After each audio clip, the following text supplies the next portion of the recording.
NPR. This is The Indicator from Planet Money. I'm Julia Ritchie. And I'm Adrian Ma. Right now, the Trump administration's policy on green cards is causing a lot of confusion among would-be immigrants.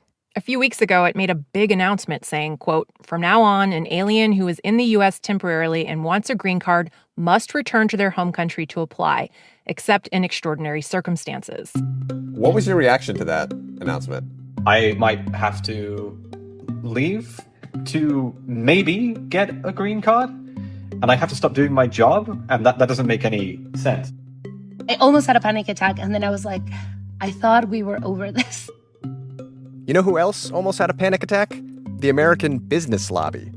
After they complained about the policy, the administration backpedaled. In a statement, the agency that handles green cards told us, quote, "This policy will have no noticeable impact on highly qualified applicants and skilled professionals who have followed the law," unquote. But this is kind of vague, right? And so it's not really comforting to those still hoping for a green card. I honestly have never been more scared. That's the thing, is that I feel like I'm completely powerless and that the only thing I can do is really wait and see. We asked listeners to tell us if and how they are affected by this policy shift. So today on the show, we hear from some of them. They wanted to share their stories, but not their names.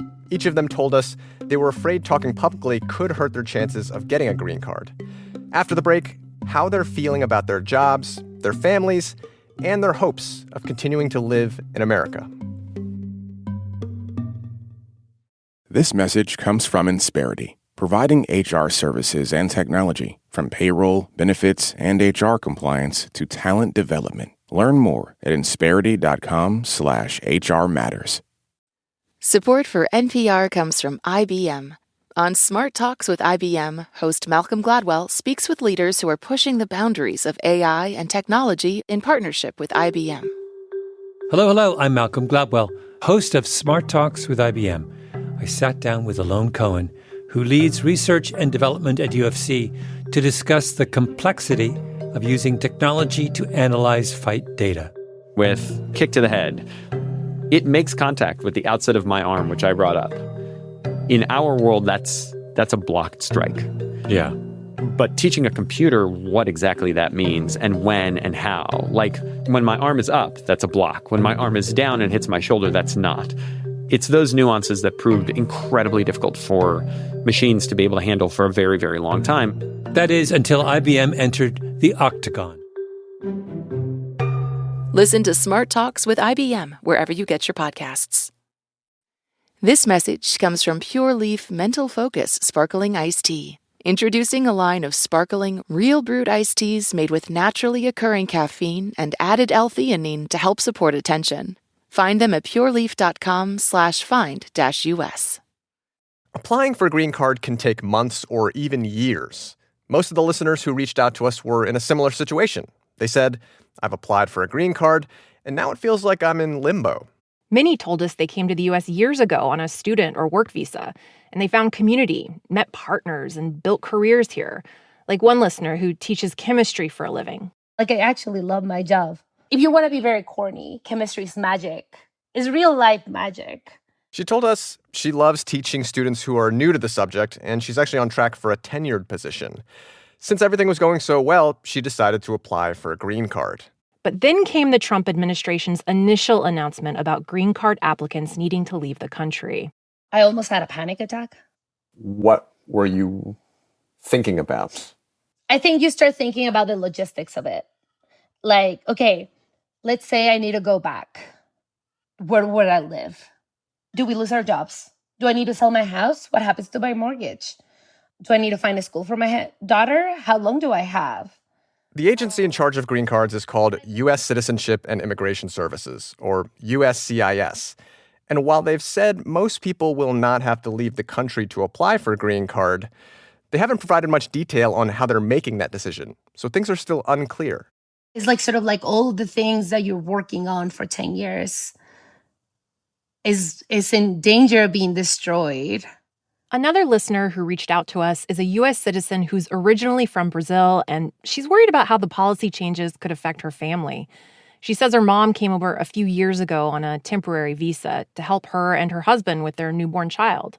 When I am at work, when my husband's at work, my son doesn't go to daycare or to preschool. He's only 2.5. So my mom is the one who is feeding him, taking care of him, teaching Portuguese, which is so important because I am married to an American and I really want my son to still have that connection to his roots. Later on, this listener told us she applied for a green card for her mom. And because that process has taken so long, her mom's temporary visa has expired. Now she's worried the next time her mom has to go into an interview with USCIS about her green card, they won't just deny her application. She's worried immigration agents may actually detain and deport her. How's your mom taking this? She just cries randomly in the middle of the day now, and I completely understand. She's very scared of not being able to see her grandson grow up. We reached out to USCIS to see if we could get some clarity. We asked what factors will they use to decide whether someone can stay in the country or whether they'll have to leave in order to apply for a green card. In a statement, the agency basically told us skilled professionals who provide economic benefits to the United States won't really be affected. They also said, quote, "The president is continuing to prioritize immigration that strengthens America culturally, socially, and financially, while preventing mass third world migration, which hurts our country and Americans," unquote. Obviously, some very loaded language here. So we followed up and asked, what do you mean by economic benefits? What do you mean by third world? They didn't respond to our repeated requests for comment. In the meantime, this whole situation has created a lot of work for immigration lawyers, like Mauricio Garcia. When the policy came out, phone lines went crazy. I mean, every single client that we have pending with an adjustment of status was calling in, freaking out, hey, what's going on? And to be completely honest, there was absolutely no guidance. I mean, this just came out of nowhere. To be fair, Mauricio says immigration policy does tend to change from president to president. The clearest example that I can give you is that during the Biden administration, we would see a lot of individuals that would apply for adjustment of status that wouldn't even have interviews. Sometimes they would approve based on the merits and whatever they would have on the record. He says USCIS was less stringent about requiring applicants to come in for interviews, partly due to COVID. That changed after Trump took office, which Mauricio thinks was fine. But now he thinks the administration is pushing the bounds of the law with its latest green card policy. Myself and almost every immigration attorney I know, we are expecting significant litigation to be brought about as a result of this, because a lot of individuals will be caught in the crosshairs and they're going to lose significant immigration benefits because of this.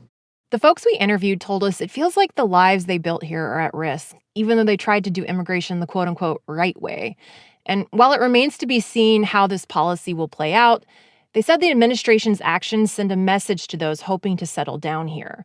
One listener who's been working here as an engineer told us it adds to a growing sense that immigrants aren't welcome. When I was deciding whether to come here, freedom is quite a big factor, but also it feels like, at least in recent years, freedom of expression, freedom of multiculturalism is kind of fading.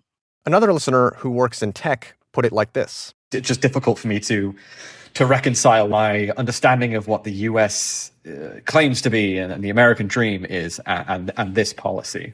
The United States is very happy to have my labor, but is not very happy to have me. Thanks to everyone who reached out to us with their stories. We'll be following this, and if you want to get in touch, email us, indicator@npr.org. This episode was produced by Cooper Katz-McKim and engineered by Kwesi Lee. It was fact-checked by Sierra Juarez. Kagan Cannon is our editor, and The Indicator is a production of NPR.